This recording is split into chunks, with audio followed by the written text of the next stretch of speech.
Good afternoon, everybody, and welcome to today's event, Tibetan Democracy in Exile, Religious Freedom and Political Empowerment. It's an honor to host Penpa Tsering, the president, or Sikyong, of the Central Tibetan Administration today. My name is James Mazzarella, and I'm the senior director of the Freedom and Prosperity Center here at the Atlantic Council. Today's conversation comes at a critically important moment. Just yesterday, well, in addition to the Dalai Lama winning a Grammy, just yesterday, the Tibetan refugees around the world cast their ballots in the preliminary elections for president and parliament for their exiled government. This is, I believe, the 18th election that they've had. Remarkable. While the final election will not take place until later this spring, yesterday's vote highlights a very distinctive democratic process. An entire electorate across 27 countries on the same day voting for representatives tied to the provinces from which they were forced to flee and which many have never even been to. Over decades, His Holiness the 14th Dalai Lama has deliberately transferred power to elected institutions and embedded democratic governance and religious and other freedoms into the foundations of the exiled administration. The result is a system that guarantees pluralism, protects religious freedom, and holds leaders accountable, all despite the absence of a territory.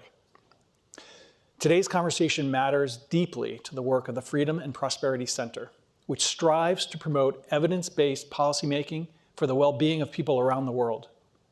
The Freedom and Prosperity Indexes, which we publish, show that countries which are committed to political freedom, upholding free and fair elections, protecting political rights, fostering freedom of speech and association, all experience markedly stronger economic development and human development outcomes. In fact, over a 20-year period, countries that improve political freedom see an 8.8% boost in GDP per capita versus those who do not. Religious freedom is an important part of this story. Where religious freedom is protected, we see stronger human development outcomes, greater social trust, and more resilient institutions.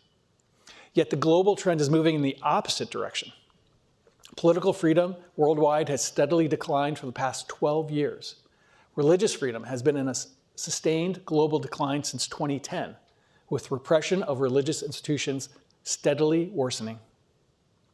These trends shape economic behavior, civic life, long-term prosperity, or the lack of it. That is why the Tibetan in exile case is so instructive. Democratic life took root. Religious life flourished. Those freedoms became catalysts for gains in education, health, community resilience, and sustainable livelihoods. It offers a powerful counterpoint to authoritarian governance. It is therefore my privilege to introduce our event today. The Sikyong has been the democratically elected political leader of the Tibetan government in exile since 2021. Before this, he served in the exiled parliament, where he advanced the middle way approach advocated by the Dalai Lama for resolving Tibet's conflict with China. And that's something I'm sure you're going to hear about more today. The conversation today is being facilitated by Adva Saldinger. Adva is a senior reporter at DevEx, where she covers U.S. foreign policy and development issues. She explores the role that the private sector and private capital can play in development, and she authors the weekly DevEx Invested newsletter, which I'm sure everybody here is either subscribed to or will at the end of this time. It focuses on the role of business and financing in addressing challenges. For those joining online, you can submit questions via askac.org, and we ask that you do so as soon as possible. We'll also open the floor to in-person questions, of course, later in the program. So now, please join me in welcoming the Sikyong and our moderator, Adva. Thank you, James. Sikyong, it is a pleasure to have this opportunity to speak with you today. Thank you for being here with me, with all of us. Thank you. I want to start by asking you a little bit about what brings you to DC on this trip and the International Religious Freedom Summit, and why you feel it important to be here and to be discussing with the US government, with others, the importance of religious freedom. One of the reasons, of course, is to attend the International Religious Freedom Conference, which we did this morning. We got a spotlight with Speaker Pelosi on the freedom of religious belief for the Tibetans inside Tibet, and also to do with reincarnation of His Holiness the Dalai Lama. And then, of course, there was this book launch by Professor Lau. His Holiness is trying to seek a negotiated, peaceful, mutually beneficial solution for the Sino-Tibet conflict, which could be lasting. So the US government has played quite a role since 2002 to pass the Tibet Policy Act, and then there is the Tibet Support and Policy Act signed by President Trump into law. And then in 2024, we had the Resolve Tibet Act, because we changed our strategy a little bit. We were focused on the middle way, but then we started seeking acknowledgement for the historical status of Tibet as an independent state and the current situation of Tibet under the repressive Chinese government, a path called the middle path based on the Buddhist thinking. So when we say middle, there are ends to it. And if there is no recognition for the ends, then there is no value for middle way. So based on that, we have been working with the US government over the last, from 22 to 24, and got this Resolve Tibet Act passed. And Professor Lau's book, which is based on imperial Chinese historical records.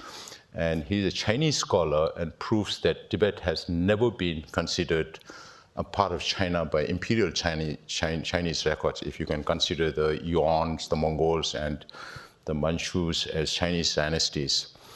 They have never considered Tibet as part of it. And there was also a legal perspective research done by Michael Van Wall Prague, which looks at Tibetan history from an international legal perspective and proves that Tibet has never been part of China. So these are some of the things we have been taking around the world, and also the issue of His Holiness reincarnation, where China is more concerned about the yet to come 15th Dalai Lama than the living 14th Dalai Lama.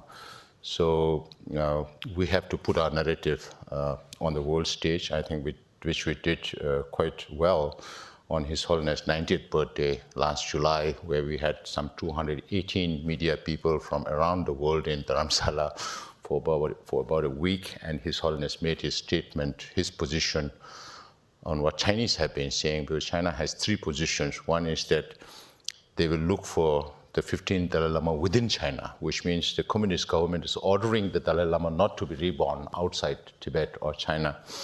And then the second position is the use of golden urn, which they say is a tradition. And my argument is there have been 8 Dalai Lamas before the golden urn, or the so-called golden urn, supposed to have been introduced in 1793, but there's no evidence of that. So we are also planning to hold a conference on Tibetan history among a series of it, and also focus on this area of the golden urn, where China is misused for the 11th Panchen Lama, for the selection of the 11th Panchen Lama, which they will do again for the next Dalai Lama also. So these are some of the things, narratives that we need to push into the international. The Resolve Tibet Act also talks about the historical status of Tibet, because China keeps saying Tibet has been part of China since antiquity. And the book by Professor Lau is also a personal revelation for him, because when he was going to a Chinese school, they were always taught that Tibet is part of China since antiquity. And when he reached university, he found that the communist government is asking every other government to say Tibet is part of PRC.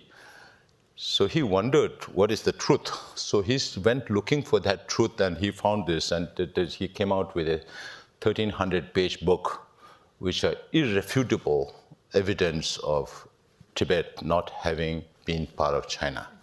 So I guess one of my questions, I want to talk a little bit more about the middle way and the middle path, because whether or not China will accept the arguments put forward in this book, I think, is an open question. And I think, really to understand, the middle way is not a new policy. It's a policy that His Holiness the Dalai Lama put forward many years ago. It's a policy that the government in exile has been pursuing.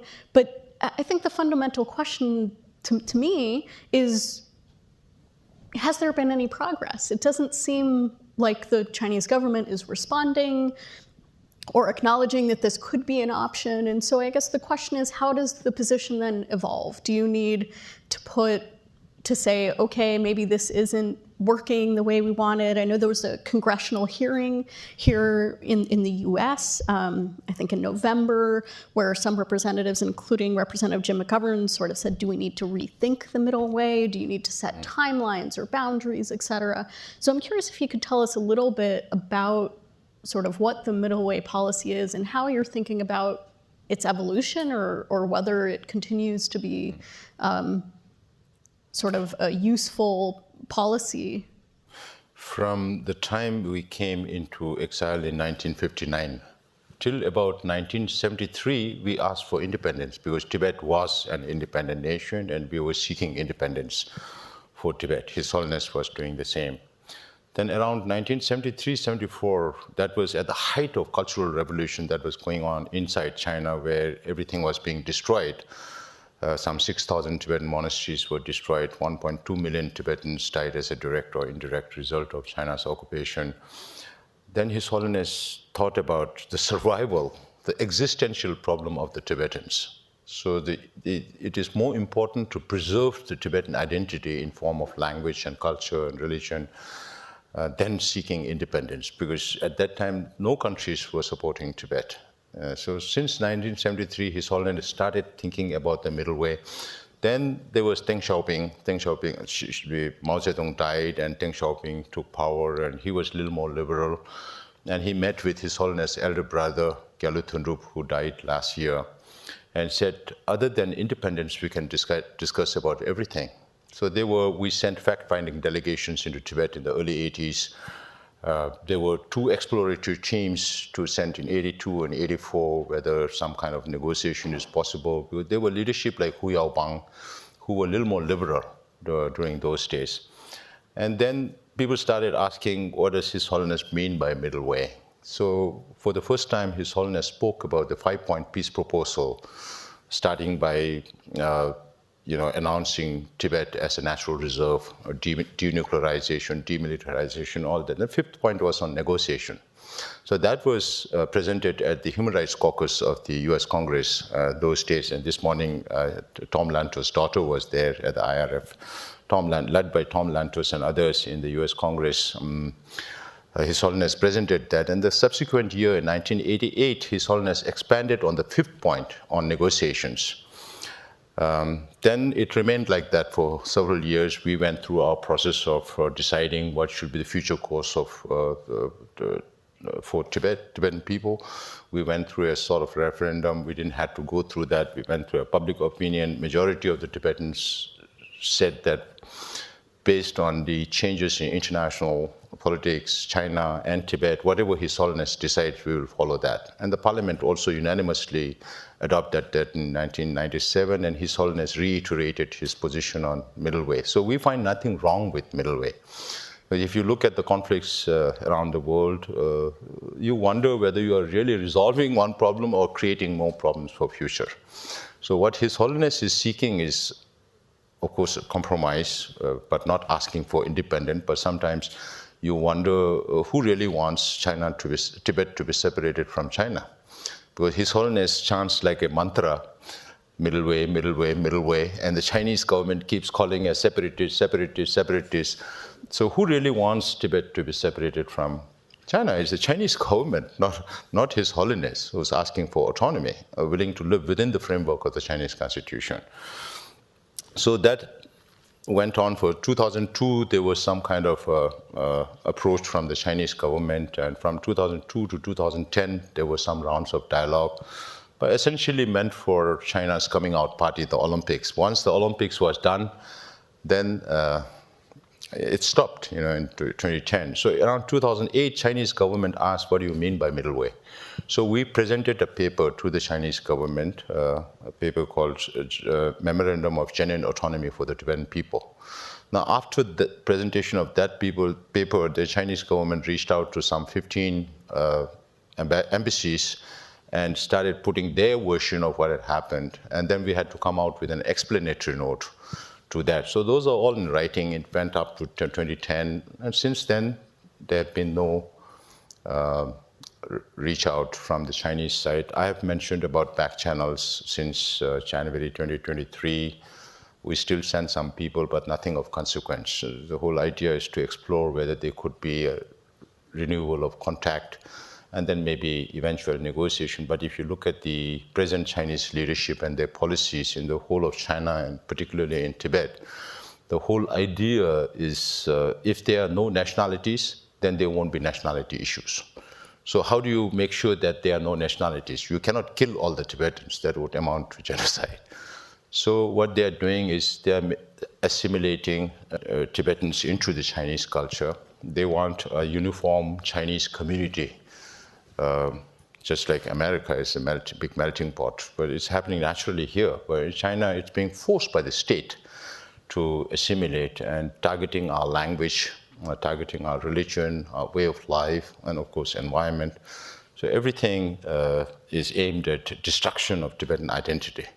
So that is where we are, and we are persistent with the middle way because we are trying to find a way through nonviolence, through negotiation. That could be mutually beneficial because Chinese are bereft of spiritualism for so many decades. And we are talking about more than 250 million Chinese Buddhists who look up to Tibet for spiritual inspiration. And His Holiness believes that we can fill that void for the Chinese people. And Tibetans can benefit economically. That's where His Holiness is talking about the mutual beneficial solution. And that could be lasting. And this will also have a lot of implications for the geopolitical, geostrategic implications in the region. If the Sino-Tibet conflict is resolved, then India-China border issue also could be resolved because it's India-Tibet border. Even today, Indians call it Indo-Tibetan Border Police, Indo-Tibetan Border Force, not Indo-China border. That underlies Indian government's thinking because Tibet has always been the buffer between China and India over centuries, because to understand Tibetan history, you have to understand Tibetan geography also, because Tibet is called as the roof of the world. We call ourselves the land surrounded by snow mountain ranges. It's the highest plateau and the biggest plateau on earth. And Chinese environmental scientists today call Tibet the third pole because Tibet has the largest amount of glaciers and permafrost that feeds all these major rivers in Asia.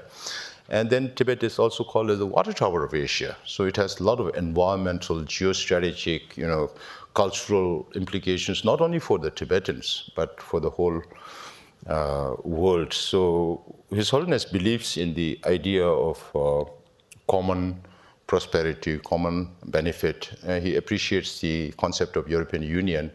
And then why not Tibet with China? Whether we like it or not, we cannot lift Tibet out of that place and put it somewhere in the Atlantic or the Pacific. So whenever we get to return back, we have to live in harmony with our neighbors, whether it's Chinese or Indians. And that's what we are trying to do, not asking for too much. Yeah. Can I ask you a question? You talked about about this sort of central role in geopolitics and in the region. Do you see any changes or openings now, given where things are? How do you think, for example, U.S.-China policy or broader policy in the Indo-Pacific impacts the opportunities or future for the Tibetan people or to any resolution? We are also trying to get into the Indo-Pacific narrative because all these reverse intros South China flow from Tibet. Definitely, the global political dynamism is so fluid right now that it's very difficult to make assumptions about future. But then we watch all the developments, what China is doing in all the multilateral forums, what's happening with trade. And we just don't talk about politics, but trade, commerce, security, whole lot of things. So we are watching how things are shaping up because of US tariffs. India seemingly going towards China. But I think you will have to watch this over a longer period because one thing that you need to build better relations is trust. And that does not exist. Right now, it's more pragmatism based on the reality of things that you need to be dependent on China, so why not do it when you have other challenges to take on? So we are watching every situation, but we do have very close relationship with the government of India. I've always said we have very transparent relationship. If it is not for the government of India, we don't exist as a government in exile. So it's because of the government of India that we exist in India. We also receive humanitarian support from the government of India. We do understand where the government of India is in relation with China, and even all the neighboring countries of China, like Japan, Australia, Taiwan, everywhere. We are watching the whole situation. So one of the things that we need to do is to look at different scenarios for China in future. So under each scenario, what could be the opportunities and what could be challenges for Tibet and Tibetans? I think one question I have is sort of how you view the Trump administration's policies around international religious freedom, which they've talked about quite a lot, and its policies towards China and the region as impacting the Tibetan people, the government in exile. And also wanted to ask a little bit about, we saw a really big disruption in US foreign assistance at the beginning of this year. And my understanding is that the Tibetan people, the government in exile, received money from the US government. So I'm curious, if that was disrupted, is it back on track? Are you receiving funding, and sort of how this administration's policies are impacting? We are a little more fortunate, I think, because of His Holiness, again. Because of His Holiness, we have many friends in the Congress, on both sides of the aisle, in both houses. So we have very good congressional support that we can count on. And then within the administration also, Secretary Rubio, when he was a senator, he had championed many of these bills on Tibet that has turned into acts which he should be implementing now. So we do have very good relations with the State Department. So there was no formal announcement, but we believe that the Special Coordinator for Tibetan Issues have been appointed. On the funding side, the cut was universal. So it's not only for Tibetans, but our offices here, the International Campaign for Tibet, the Office of Tibet, and all our friends in the Congress, we all work together in the State Department. Everybody worked together to get back at least half of the funding. From 12 million, we are getting back 6.8 million, which not many others have managed to do.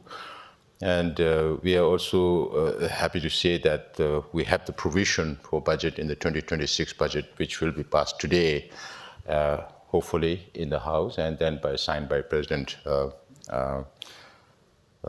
Trump into a law. And there is a new wording in the appendix that says that for the purpose of the act, the Central Tibetan Administration would be considered the Tibetan government in exile. So this is also one step forward. So we are trying to reach to all the political parties, and every political party has been supportive. And all the institutions are also supportive. We are also reaching out as much as possible. So we are a bit safe. But then again, on religious freedom, it's a core value of the American democratic system. And Ambassador Brownback has been quite generous in inviting us for the IRF along with the organizers. And I mentioned about the Article 18 Alliance of Religious Belief, which was hosted by Czech Republic last November. We got support. So we are trying to reach out. One of the advocacy work that, because China is very concerned about the 15th Dalai Lama, so we have to do our own thing. So the first community that gets impacted is the Tibetan community. So we got all the Tibetan community together to write to His Holiness about his reincarnation. That's why His Holiness made this statement on July 2nd last year about his reincarnation. We reached out to the larger Tibetan Buddhist community in the Himalayas, in the Mongol area, Russian republics of Tuva, Kalmykia, Buryat, and new adherents of His Holiness. We also reached out to, last September, for the first time, there were representatives from 12 different countries of Southeast Asia and East Asia, from South Korea to Philippines, Malaysia, Brunei, Singapore, these 5 Southeast Asian countries, Laos, Cambodia, Thailand, Vietnam, Myanmar, Sri Lanka, and Bangladesh. They all came up to Dharamsala offered His Holiness a long life prayer for his 90th birthday and conferred on His Holiness the title Supreme Patriarch of the Buddhist world. So as a government, the United States already has this law in the form of Tibet Support and Policy Act, wherein they have this element of His Holiness reincarnation, which also talks about sanctioning Chinese officials who would be responsible for choosing the next Dalai Lama. And we reached out to other governments in Europe, so UK, Germany, France, Holland, Iceland, Estonia, and Lithuania. They jointly issued a statement on the religious freedom of Tibetan people and the right to choose their incarnation according to Tibetan tradition. I did want to ask you a little bit more about questions of succession, because I think, His Holiness the Dalai Lama is 90 years old, and I think it's something a lot of people are thinking about for the future of the Tibetan people. Obviously, he's done a lot to devolve his political power to the administration, but he still is really plays a very important role in the community. And so, you've talked about sort of the Chinese government's desire. They've said they'll maybe select the next Dalai Lama. So what happens in a world where maybe there are two that are put forward as a successor? What are some of the challenges you see, and how do you think that will impact sort of religious freedom and regional stability? I keep telling the Chinese, do you want a lifelong headache or not? If you want a lifelong headache, then you should choose two Dalai Lamas. Because by that time, when these problems are there, Xi Jinping won't be alive in this world. So he creates the problem and leaves the world. So that doesn't make sense. So if the Chinese are smart enough, they should respect the Tibetan people's religious belief. Because that's what the Chinese constitution also talks about. But of course, they use His Holiness reincarnation as a political tool. Of course, His Holiness keeps saying, I'll live for another 2 decades and more. And I keep telling the Chinese, this message is for you, because you're waiting for this Dalai Lama to die, and His Holiness keeps saying, I'll live for another 2 decades and more. There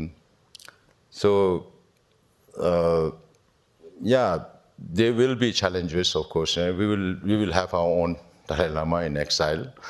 But if you look at Chinese Panchen Lama, who is now they send him more and more into Tibet and also give him more liberation and space to organize religious teachings and all that, because they will use him eventually to choose the next Dalai Lama. But within the Tibetan community inside Tibet, he is not respected. If you ask about the Chinese, they say, oh, a fake Panchen Lama, or they would say he's just another leader.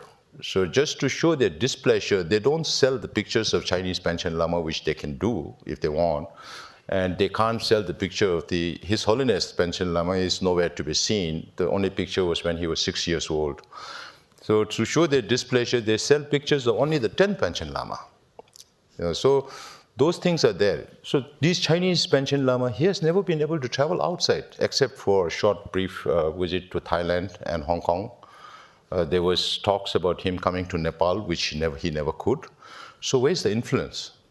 So the Dalai Lama that will be born in the free world can travel any part of the world, spread the message of peace and compassion. So the leverage is different. The one will be under the control of the Chinese government, will not be given access to travel outside, or they might fear that he might, leave the country. So there will be a lot of things, but what we are most fearful is that if there is no peaceful resolution to the Sino-Tibet conflict before this Dalai Lama leaves this world, one can imagine the emotional implications for Tibetans inside Tibet. And so far, Tibetans are restrained by His Holiness. His Holiness keeps saying that if you take up violence, I will no more be responsible for the cause. So it's not like Tibetans cannot take up violence. Tibetans were warriors. We were a big power in Central Asia between 7th to 9th century when we conquered the capital of China and put a puppet emperor there and went up to Samarkand, present-day Uzbekistan. That used to be the extent of Tibetan empire at one time. It's only because of Tibetan warriors. It's not like Tibetans cannot kill, but they burned themselves. So we were talking about 157 self-immolations, most of them between the age of 17 to 35, they've never witnessed independent Tibet. They've never witnessed cultural revolution. They see only what the Chinese government is doing to Tibet and Tibetans today, and are driven to this act of self-immolation, hoping against hope that the Chinese government will pay some attention to their plight or the international community will come to their rescue. But unfortunately, China knows that, China makes sure that there's no evidence of any of this kind. And the world does not listen only to pictures. They need credible evidence. I wanted to ask another question, because as time continues to pass and the Tibetan community in exile becomes more assimilated into the places that they've lived, and many of them have never been to Tibet. I believe you including me. Yeah, including you. Is there a concern that the identity, that the strength of the government in exile weakens? And what happens sort of over time as people either lose the connection to Tibet, or, there's continued repression, the Tibetan people would, in Tibet are, continued on the path towards forced assimilation? So there are some things that we are doing and we need to do, including strengthening the relationship between the Tibetan leadership and the general public, because His Holiness does not travel as much as he used to before. So our job is to keep the Tibetan flock together in these 27, 30 different countries. So that's why, as a political leader, during my time, I traveled to every settlement 2 times to meet with the population, to make sure that the Tibetan population is in tune with the central Tibetan administration. And one of the things that we also need to do is institutionalize our relationship with governments. Right now, wherever we travel, we receive little respect from governments and parliamentarians because of His Holiness the Dalai Lama. So now when His Holiness is alive, we have to institutionalize our relations with governments that will set a precedent for the governments to follow for another 15, 20 years down the line. If a new Sikyong, whenever Sikyong comes in, he also or she also should receive the same treatment from governments. So this is what we are trying to do. 2 things. One is to strengthen our institutions here, keep our relations with the public intact, even though we are physically becoming more distant, but to keep them emotionally close, which His Holiness has been doing over the years. Now it's upon us to do that. So now it's us who's going to shape the future. And we are doing everything possible to keep the Tibetan community together in many different ways. I wanted to ask you a little bit about Tibetan democracy. I think we live in a world where in many places democracy is in retreat. And so I think it's quite fascinating that even without a homeland at the moment, the government in exile has committed to democracy. And I'm curious why that has been something that has been so important to the Tibetan government. And then I wanted to ask about these recent elections, because it seems complicated enough to have elections in one country, but across 27 countries, how does Tibetan democracy play out, for example, in these elections that you just had the first part of? I think the seed of Tibetan democracy is the vision of His Holiness. His Holiness has always been a democrat. Even as early as 1952, when he was only about 17 years old, he introduced reforms in Tibet, and could not be carried out because Chinese were already there in Tibet from 1951 onwards. So that didn't work, but His Holiness had a fair enough idea of what democracy meant. His Holiness visited China in 1954-55, met with Mao Zedong, Zhou Enlai, Zhao Dai, all those leaders of those times, and saw how communist government functioned. Everything looked very orderly, but people didn't have the freedom to speak their mind. And then just before His Holiness came back, Mao Zedong told him religion is poison. So then 56, 57, His Holiness was in India, just 10 years after India's independence, very nascent democracy, but quite chaotic also. But His Holiness found that everybody had the freedom to speak their mind. So no sooner did we come into exile in 1959, March 31. By by 3rd February 1960, not even 1 year after coming in, under very difficult circumstances, some 85,000 Tibetans proceeded to follow His Holiness. We were not used to the heat, not used to diet. Many Tibetans died. So we had to send them to the foothills of the Himalayas where the climatic conditions are a little more. So under those very difficult circumstances, His Holiness thought of having a representative government. And so since that time, those days, Tibetans never believed that we will have to live in exile for so long. Even the 13th Dalai Lama went on to exile after a young husband expedition into Lhasa. The 13th Dalai Lama went to Mongolia, and then to China, and then came back. 3 months after that, the Chinese army were in the eastern sector. And then the 13th Dalai Lama had to flee into India for 2 years. So after 2 years, His Holiness returned back. So during the 14th Dalai Lama also, we all thought that we will go back pretty soon, not live here in exile for so long, but it has been now 66 years. But His Holiness has always been a visionary. From 1960 onwards, he has been promoting democracy, democracy, democracy, democracy, even sometimes against the wishes of the Tibetan people. So I remember once coming here in 2000, when my predecessor was just elected, 2010-11, I was the Speaker of the House, and His Holiness held our hand. We meet with Speaker Bainer, Speaker Emerita Nancy Pelosi, at that time was leader, and then chair of some 4 or 5 committees. And His Holiness told us from morning, if there are political questions, you answer, pointing to my predecessor. If there are democratic questions on democracy, you answer. So one lady said, oh, all this devolution happened very smoothly in so short a time. And I was explaining, from your perspective, it did happen smoothly, but for us as Parliament and Speaker, we were stuck between the aspiration of the Tibetan people on the one hand, where they want His Holiness to continue with his responsibilities, and on the other hand, you have His Holiness, a very strong, determined His Holiness. Then His Holiness held my left hand and stopped me and said, sometimes very stubborn Dalai Lama. So that's how His Holiness, whenever he thought it's the right time, he introduced change. The first 30 years was difficult. We went through a lot of difficulties, overcome. Our people had no idea of what democracy meant, what organs, institutions do you need for democracy. So all this evolved over the first 30 years. Then His Holiness said we need more reforms, whether we need political parties or not, whether we need 2 chambers or not. So some 4 or 5 suggestions. We could not agree on any other thing other than increasing the number of members.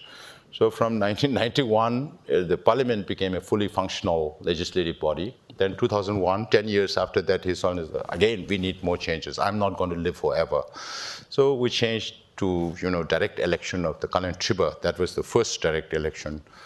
Then 10 years after that, His Holiness said, I'm going to completely devolve all my, I was the Speaker at that time. So this is the democratic evolution that we have seen over the last 66 years. And because of His Holiness' dogged pushing the Tibetan community towards democracy, unlike many other democracies where you have to, spend blood and sweat to get it, it's the other way around for the Tibetan community. We were reluctant to take power. His Holiness always keeps insisting. So I think His Holiness did all this purposely at different stages, looking at the compatibility of the people to be able to take up those responsibilities. And today I can say pretty confidently that we have now democratic experience over the last 65 years, and people are also maturing to this. People are becoming more informed, all that. So we have, that's why we keep saying Tibetan government in exile is the only government in exile with a fully functional democratic polity. We have our Supreme Justice Commission, we have our Parliament, we have our Cabinet with 7 ministries or departments, and we have the 3 autonomous bodies of Election Commission, Public Service Commission, and Auditor General's Office. Right now, China is doing a lot of smear campaigns on corruption. We don't have enough money for corruption. We are corrupt-free. We are corrupt-free. We have a very good accountability system, internal audit, and then finally having to go through Indian audit. And the Election Commission is responsible for holding this election every 5 years. And then aside from that, we have local assemblies, the local legislative bodies in all the Tibetan settlements. So Tibetan Freedom Movement, those elections are all conducted by free and fair by the Election Commission. So we go through 2 rounds, both for the parliament and the Sikyong's post. The first round is the preliminary round, which we voted day before yesterday, on 1st of February. And the final round has to happen on April 26th. So the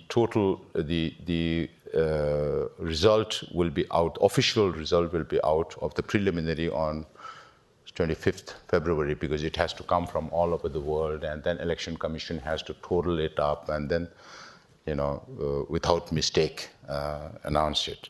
So this is what we follow. First round, you can vote for anybody.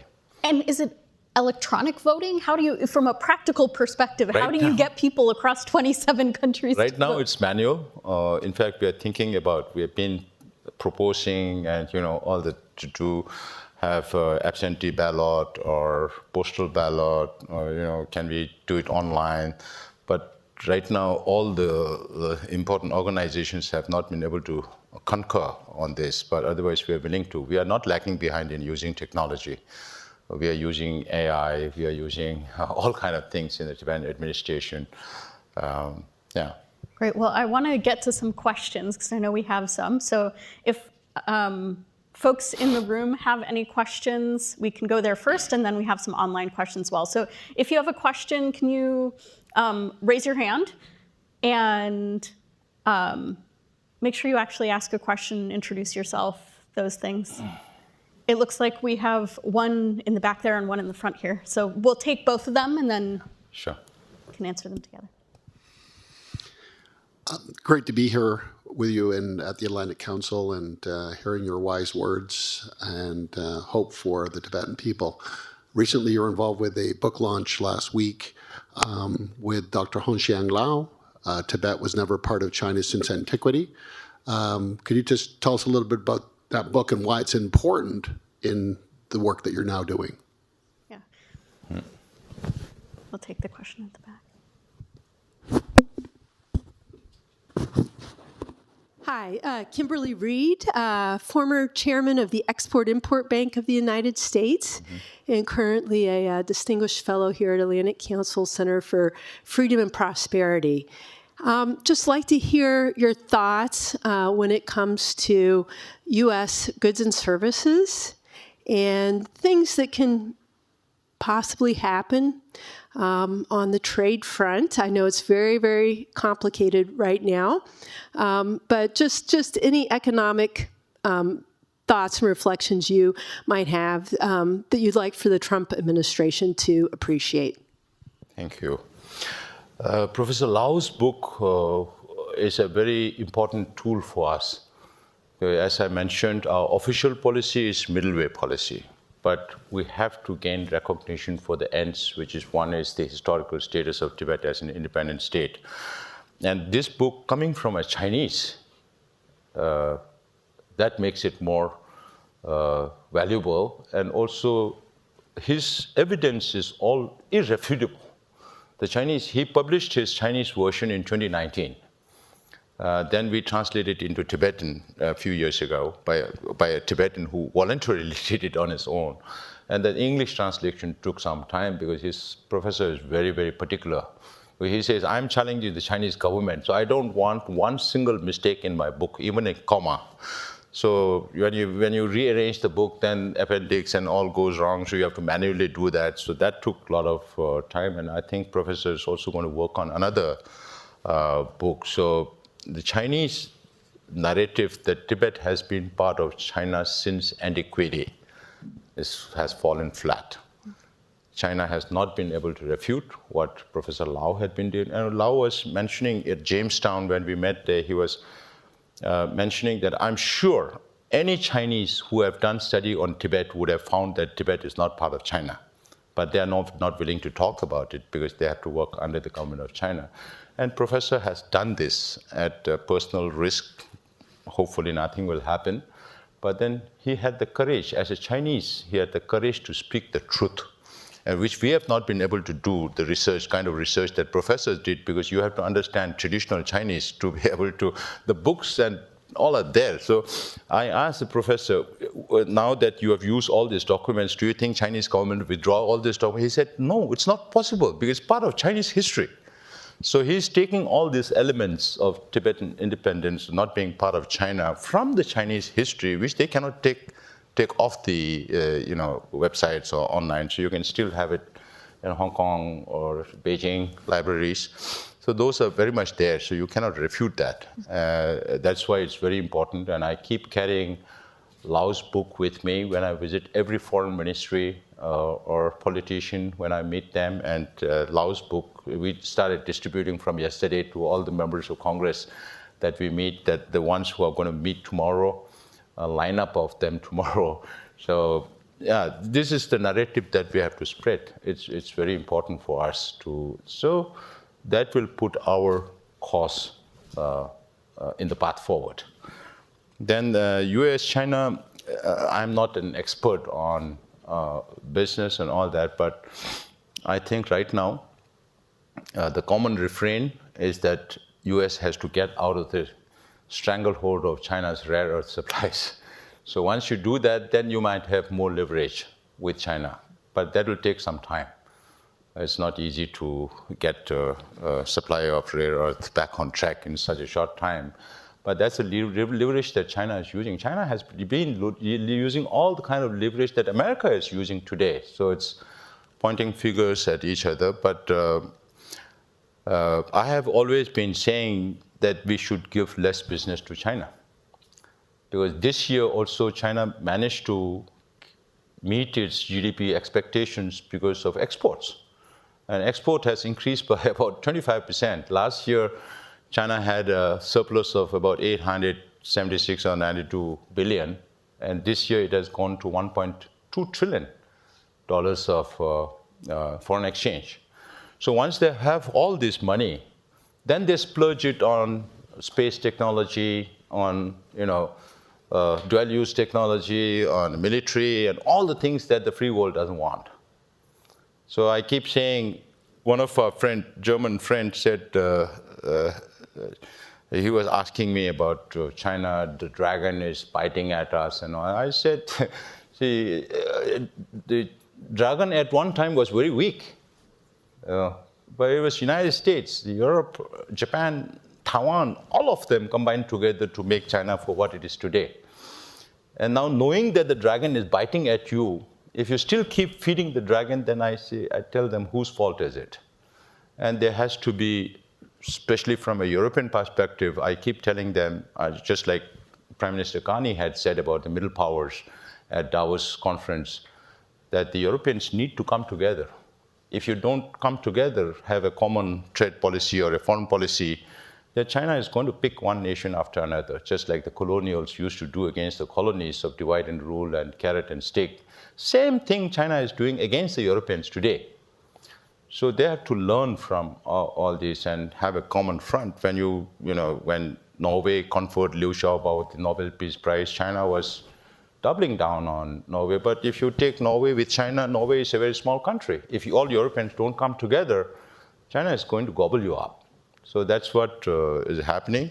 And when I was in Mexico also, some people tell me, why you are going to Latin America? You won't have government support. But I said, we need to educate people. We don't go to Mexico just to explain about Tibet, but we are also concerned about Mexican people or the Canadian people. Because, of course, you recalibrate relations, but then again, where it's going to lead to. Is China going to force you to buy more? Because China is now promoting free trade everywhere, because that's what they want.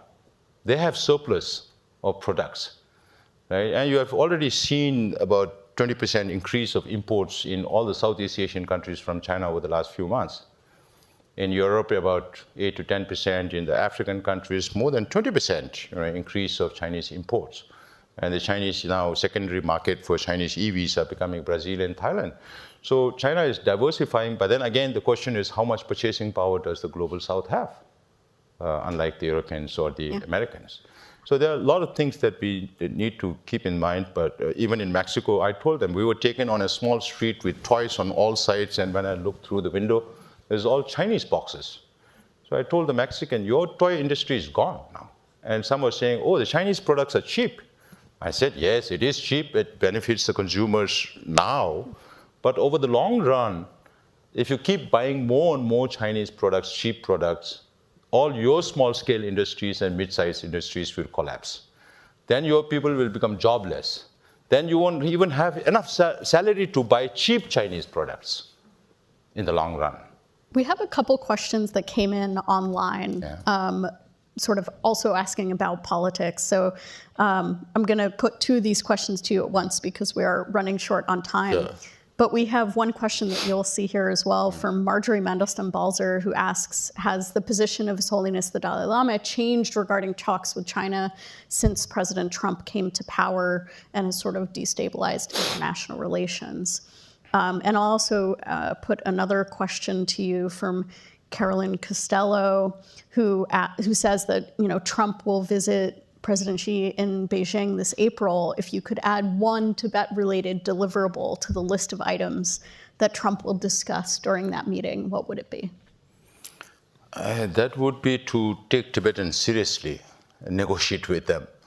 And that's also part of the 2002 Tibet Policy Act for the US government to report on negotiations and also encourage negotiations. So that is the most important thing to resolve the Sino-Tibet conflict. There has to be negotiations, otherwise it's not going to lead anywhere. So what I have been telling my people is that we have to realize two facts.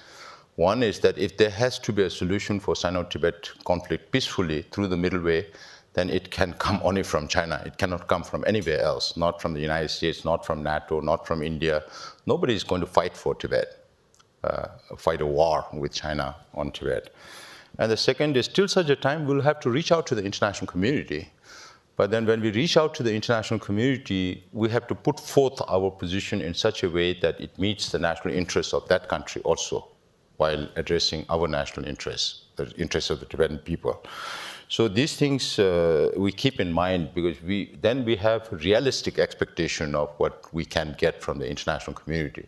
So right now, as many countries, if as many countries say that Tibet was historically an independent state, even while we are asking for middle way, that could open a lot of windows after different, depending on what scenarios China will go through in future, political implosion, external, so many things. And the first question on His Holiness, whether His Holiness' position has changed since Trump came into power, it has not. Now, His Holiness does not interfere much in the political. We are responsible for doing that. When it comes to dealing with China, right now, I'm responsible. I'm taking the lead. But when a stage comes that there could be real negotiations, then it'll be His Holiness who will appoint his envoy or special envoy. That's how it's structured right now. So His Holiness believes in the middle way, even now, that he believes in the interests of everybody, not just benefit for the Tibetans.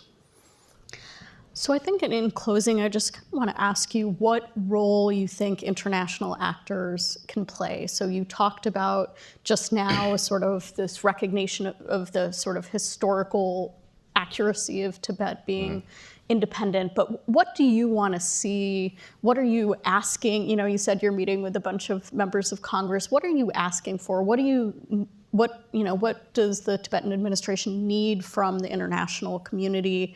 What type of support? It depends on government to government. Government to a little rich, then we extend both our arms, one for political support and one for financial programmatic support. Governments that don't have much fund, then we ask only for political support. So when we say political support, we have a policy right now. Based on that, we cannot ask governments to jump ahead of us, or so we have to strategically move one step at a time and see how we can take it forward, just like we have been doing over the last 3-4 years. So again, we need to increase our visibility. We need to increase our outreach, because the more I come here, the members that I keep meeting now, we are on first name terms, So that's how you build relations. That's how you build networks. So we will have to reach out to the international community more than ever before, explain about the issues. So the two issues we talked about, the reincarnation of His Holiness, where we need support from the free world as to what Tibetans are thinking.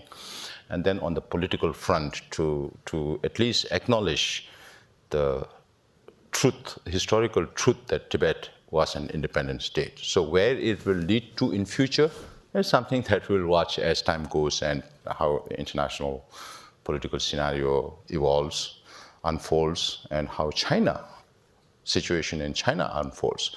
Because there are a lot of vulnerabilities, because when I travel to South America, they say, oh, China is a strong, monolithic. I said, yes, it is strong, monolithic from the outside, but there are a lot of vulnerabilities as well. You saw about Sangyusha and all that. So if we go into that, again, it'll be another topic to discuss. But yeah, there are a lot of vulnerabilities that we'll have to look out for. That's why we are looking at different scenarios. Great. Well, unfortunately, we are out of time. But Sikyong, I wanted to thank you so much for being here and being with us and sharing all of your insights. Thank you, Adva, for welcome.